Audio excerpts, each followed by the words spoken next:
Good day, I'm Jonathan Facun and I'm going to discuss the normal approximation to the binomial distribution. Characteristic of a binomial distribution. 1. There must be a fixed number of trials. 2. The outcome of each trials must be independent. 3. Each experiment can have only two outcomes that can be reduced to two outcomes. 4. The probability of a success must remain the same for each trial. In addition to the previous condition of NP greater than or equal to 5 and NQ greater than or equal to 5, a correction for continuity may be used in the normal approximation. A correction for continuity is a correction employed when a continuous distribution is used by approximate a discrete distribution. This is table 6.2.2, summary of the normal approximation to the binomial distribution. The formulas for the mean and the standard deviation for the binomial distribution are necessary for calculation. They are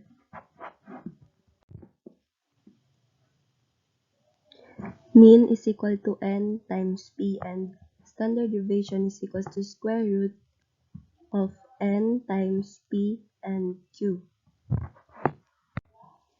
The step for using the normal distribution to approximate the binomial distribution are shown in this procedure table. Example 6 to 16. Reading while driving. A magazine reported that 6% of American drivers read the newspaper while driving. If 300 drivers are selected at random, find the probability that exactly 25 say they read the newspaper while driving. Solution. Here, our P is equal to 0.06, Q is equal to 0.94, and N is equal to 300. Step 1. Check to see whether a normal approximation can be used. Our NP is equal to 300 times 0.086, and this will be equal to 18. And our NQ is equal to 300 times 0.94, and this will be equal to 282. Since NP is greater than or equal to 5 and NQ is greater than or equal to 5, the normal distribution can be used. P open parenthesis x is equals to 25. Step 4. Rewrite the problem by using the continuity correction factor. See approximation number 1 in table 6.2.2. P open parenthesis 25 minus 0.5 less than x less than 25 plus 0.5 is equal to P open parenthesis 24.5 less than x less than 25.5 close parenthesis. Show the corresponding area under the normal distribution curve. See figure 6 to 37. This is the table. It's step 5. Find the corresponding z-values since 25 represent any value between 24.5 and 25.5. Find both z-values. Z1 is equals to 25.5 minus 18 all over 4.11, and this Z1 is equals to 1.82. Z2 is equals to 24.5 minus 18 all over 4.11, and our Z2 is equals to 1.58. Example 6 to 17. Widowed bowlers.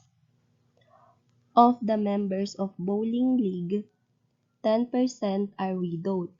If 200 bowling league members are selected at random, find the probability that 10 or more will be widowed. Solution. Here, P is equals to 0.10, Q is equals to 0.90, N is equals to 200. Step 1. Since NP is equals to 200 times 0.10, this will end our NP is equal to 20 and NQ is equal to 200 times 0.90. Our NQ is 180. The normal approximation can be used. Step 2. Mean is equals to NP and our NP is equals to 200 times 0.10 and our mean is equals to 20. Standard deviation is equals to square root of N, P, and Q, and this will be equal to 200 times 0.10 times 0.90 is equal to square root of 18, and our standard deviation is equal to 4.24. Step 3. P open parenthesis x is greater than or equal to 10 close parenthesis. Step 4. See approximation under 2 in table 6:2. Probability of x is greater than 10 minus 0.5 close parenthesis is equal to probability of x greater than 9.5 close parenthesis. The desired area is shown in figure 6-38. Step 5. Since the problem is find the probability of 10 or more positive responses, a normal distribution graph is shown in figure 6-38. Hence, the area between 9.5 and 20 must be added to 0.5000 to get the correct approximation. The z-value is z is equals to 9.5 minus 20 all over 4.24, and this will be equal to negative 2.48. Step 6. The area to the left of z is equals to negative 2.48 is 0.0066. Hence, the area to the right of z is equals to negative 2.48 is 1.000 minus 0.0066 is equal to 0.9934 or 99.34%. It can be concluded then that the probability of 10 or more widowed people in the random sample of 200 bowling league members is 99.48%. Example 6-18, battling average. If a baseball player's battling average in 0.320 or 32%, find the probability that the player will get at most 26 hits in 100 times at bat. Solution. P is equals to 0.32, Q is equals to 0.68, and N is equals to 180. Step 1.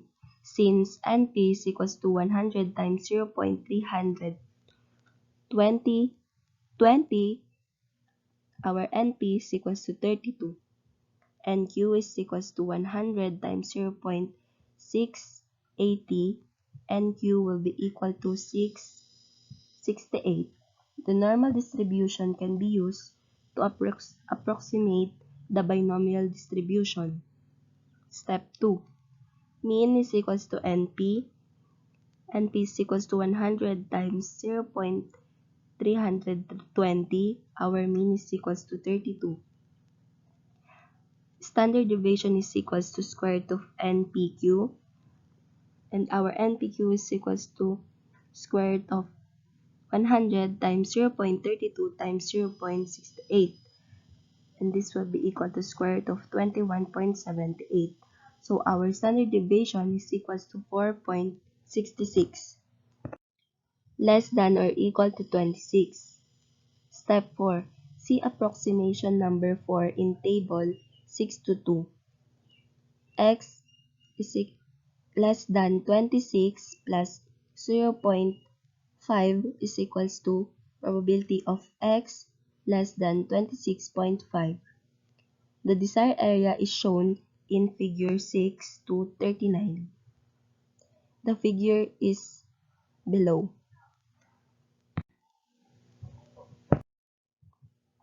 Step 5. The z-value is z is equals to 26.6 minus 32 all over 4.6, and our z is equal to negative 1.18. Step 6. The area to the left of z is equals to negative 1.18 is 0.1190. Hence, the probability is 0.1190 or 11.9%.